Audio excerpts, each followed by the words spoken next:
Media के सहारा ले, जब हैसन हैसन वकील साहब भाई लोग रही तो तोहरों लोग के जात देरी ना लगे। का कहो वकील साहब, बोली।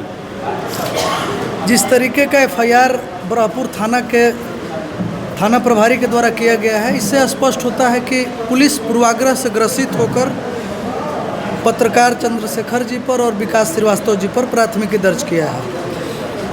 जैसे कि प्राथमिकी के अवलोकन से ही स्पष्ट होगा कि 2 गुटों में डीजे बजाने के लेकर 23 तारीख को घटना घटित हुई और 23 तारीख को जैसा कि सूचना प्राप्त हुआ कि उस घटना को लेकर प्रशासन को दोनों पक्षों ने सूचना दिया, लिखित आवेदन दिया, लेकिन उस लिखित आवेदन पर प्रशासन ने कोई त्वरित कार्रवाई नहीं किया। अगर वो कार्रवाई की होती तो जो 24 तारीख की घटना थी उस घटना को रोका जा सकता था।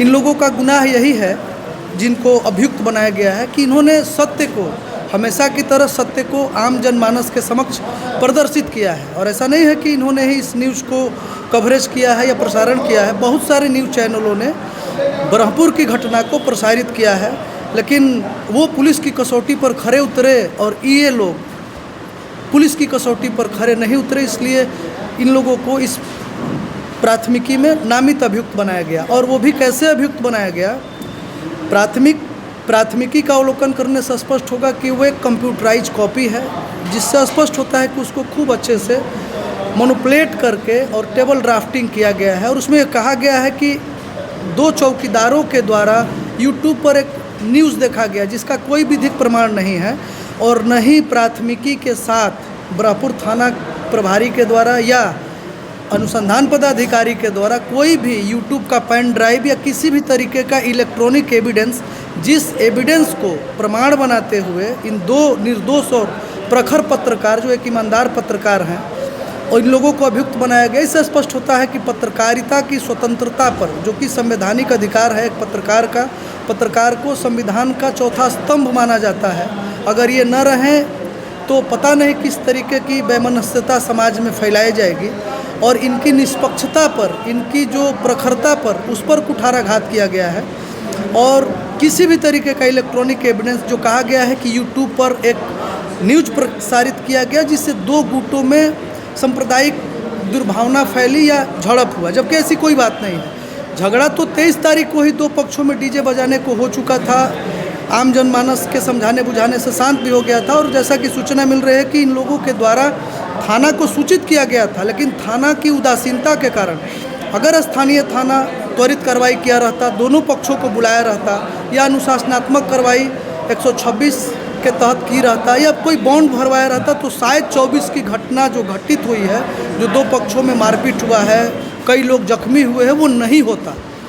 और उसी घटना को कवरेज करने के लिए ये दोनों लोग, चंद्रशेखर जी जो भोजपुरिया समाचार के पत्रकार जी, रुकम ई घटनाक्रम जब भइल बा जी, पूरा रोड जाम हो गइल बा, तो हमनी के एगो फर्ज बनत पड़ो कवर करी जाए। जी जी, सबका बिल्कुल, पक्ष विपक्ष दोनों के बयान ली जी जी, दोनों लेनी जाए, एक बाद उ खबर के चले नहीं जाए। हमरा भी एगो नाम ना धरब, थानेदार कहले कि सरकार और खबर से समाज में समरसता बिगड़ी, खबर हटा दी।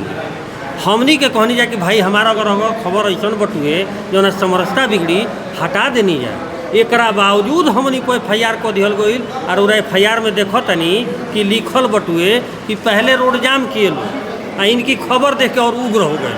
अब बताएं ना, इस तरीके की कोई बात नहीं है। और जिस सेक्शन में FIR हुआ है 353 सब क्लोज टू BNS और 3/5 BNS में, वो 3 वर्ष की सज़ा का प्रावधान है, जिसमें 35(3) का लाभ स्थानीय प्रशासन के द्वारा दिया जा सकता था। लेकिन इन लोगों से ज्ञात हुआ कि लोग जब IO से संपर्क या थाना से संपर्क करना चाहे कि इनको 35(3) का लाभ दिया जाए, तो वो उल्टे इन लोगों को यह भी धमकी दे रहे हैं, जैसा कि पत्रकार महोदय के द्वारा बताया गया, कि इन लोगों को और भी झूठे मुकदमों में फंसाए जाने की संभावना है। किंतु माननीय न्यायालय में आज इन्होंने न्यायालय का सम्मान करते हुए अपनी निर्दोषिता रखे और माननीय न्यायालय ने इनको जमानत की सुविधा प्रदान की। आगे ये हम मीडिया के माध्यम से भी कह रहे हैं कि ये अनुसंधान में कोऑपरेट करेंगे, और इस तरीके की कभी इन लोगों की कोई आपराधिक मंशा और आपराधिक इतिहास नहीं रहा है।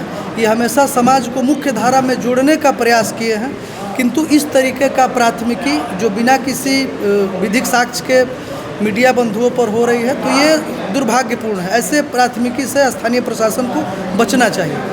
वकील साहब देखिए, पत्रकार संघ भी है, संगठन भी है, इन लोगों को आप क्या संदेश देंगे एक वकील होने के नाते? एक अधिवक्ता होने के नाते, अधिवक्ता के अलावे एक भारत का नागरिक होने के नाते हम पत्रकार संघ को या किसी भी वैसी संगठनात्मक संस्थाओं को यह कहना चाहेंगे कि ऐसी स्थिति में जब आप पर कोई प्राथमिकी होता है या आपके किसी सहपाठी पर प्राथमिकी होता है, तो आप उसको अन्य लोगों की तरह एक अपराधी व्यक्ति की नज़रिए से न देखकर उसका सहयोग करें, उसका साथ दे, इसलिए कि यह घटना आज इन पर कल आप पर भी हो सकती है, चूँकि आप भी कई ऐसे न्यूज हैं जिसको आप कवर करते हैं। लेकिन दुर्भाग्यपूर्ण स्थिति है, जैसा कि बताया गया कि हिंदुस्तान, दैनिक जागरण जैसे प्रतिष्ठित प्रेस के द्वारा अपने में इन लोगों का नाम छापा गया है। ऐसा लग रहा है जैसे ये लोग कोई आपराधिक कृत्य किए हुए, जबकि ऐसा नहीं है। ऐसी स्थिति में एक दूसरे का सहयोग साथ देना चाहिए।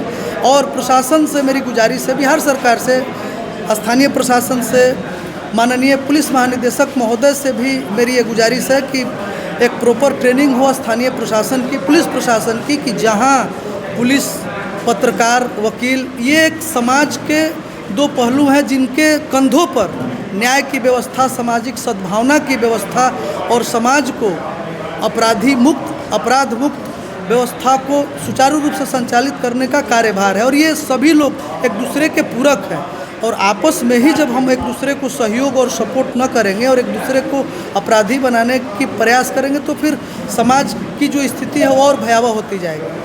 इसलिए ऐसी चीज़ों से भविष्य में प्रशासन को बचना चाहिए। और मैं गुजारिश करूंगा कि इसका जांच कर इन दोनों लोगों को निर्दोष करार करते हुए फाइनल फॉर्म पुलिस के द्वारा सबमिट करना चाहिए। परिचय दे दी वकील साहब। अधिवक्ता राजीव कुमार राय, व्यवहार न्यायालय बक्सर। विकास जी का कहो, कुछ बोली कुछ पत्रकार तो ऐसा बने कि पीसी के ही समाचार मानता रहे, प्रेस कॉन्फ्रेंस। हाँ, वो करे के छापता रहे, जगह अपन निखन जात, बैठल फोटो दो आदमी से मंगा लेता रहे, आ साहेब जो कहले वो करे के छाप देता रहे। जनता कहाँ गोल, भाड़ में गोल, एक से उनका मतलब नहीं है। ये बताई ओजा कुछ ना हो रहे, यहाँ सब कहते हैं कुछ ना हो रहे, ओजा 500